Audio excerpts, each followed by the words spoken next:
बिस्मिल्लाहिर्रहमानिर्रहीम। Islam is the purpose of life के मुअज़्ज़ज़ नाज़रीन, अस्सलामु अलैकुम वरहमतुल्लाहि वबरकातुहू। हज़रत अबू हुरैरा रज़ी अल्लाहु अन्हु से रिवायत है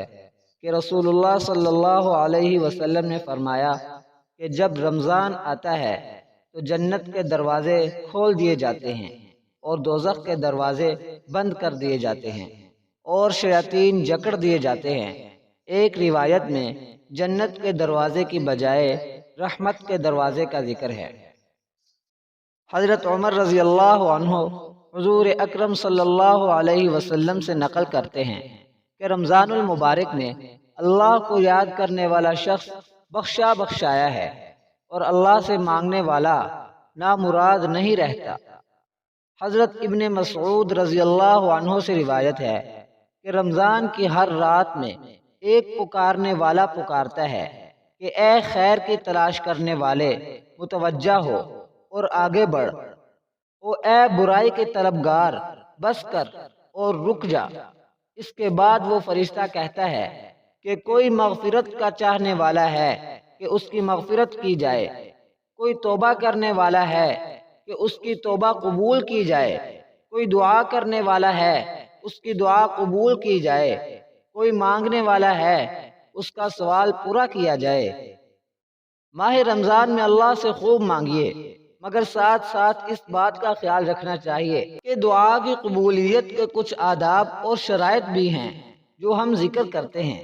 आपको चाहिए कि आप दुआ मांगने से पहले इन आदाब और शराइत को मलहूज़ खातिर रखें। अब आप आदाब और शराइत को गौर से समाअत फरमाएं और समझे। हलाल कमा कर दुआ करना, हलाल खाकर दुआ करना, इखलास के साथ दुआ करना, पाक व साफ होकर दुआ करना, बावुज़ू होकर दुआ करना,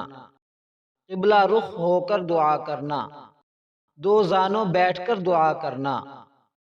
दोनों हाथ फैलाकर दुआ करना, दोनों हाथ मोंडों तक उठाकर दुआ करना, अदब और तवाज़ो से बैठकर दुआ करना, अपनी मुहताजी और आजिज़ी को बयान करके दुआ करना,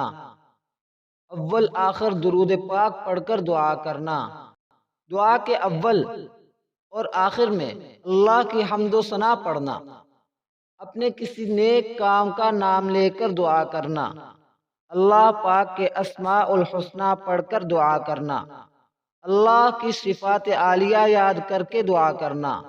दुआ करते वक़्त अंबिया अलैहिमुस्सलाम के तवस्सुल से दुआ करना, मकबूल और सालेह के तवस्सुल से दुआ करना, आवाज़ को पस्त यानी आहिस्ता करके दुआ करना, मसनून दुआओं से दुआ करना, अपनी दीनी हाजात के लिए दुआ करना, अपनी दुनियावी हाजात के लिए दुआ करना, पहले अपने लिए दुआ करना, फिर वालिदैन के लिए दुआ करना, फिर दूसरे मुसलमान भाइयों के लिए दुआ करना, हालत इमामत में शुरकाए जमात के लिए भी दुआ करना, अज़म के साथ दुआ करना, रग़बत और शौक के साथ दुआ करना,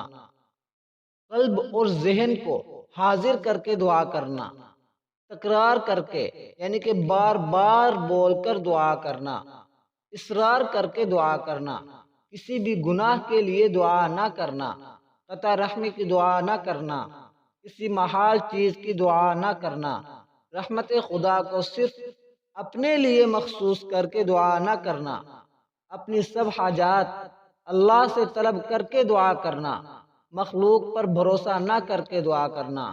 इख्तिताम दुआ पर आमीन कहना, मकबूलियत दुआ में जल्दी ना करना, दुआ के बाद दोनों हाथ चेहरे पर फेरना। मुझे उम्मीद है कि आपको दुआ के आदाब और शराइत यकीनन समझ आ गए होंगे।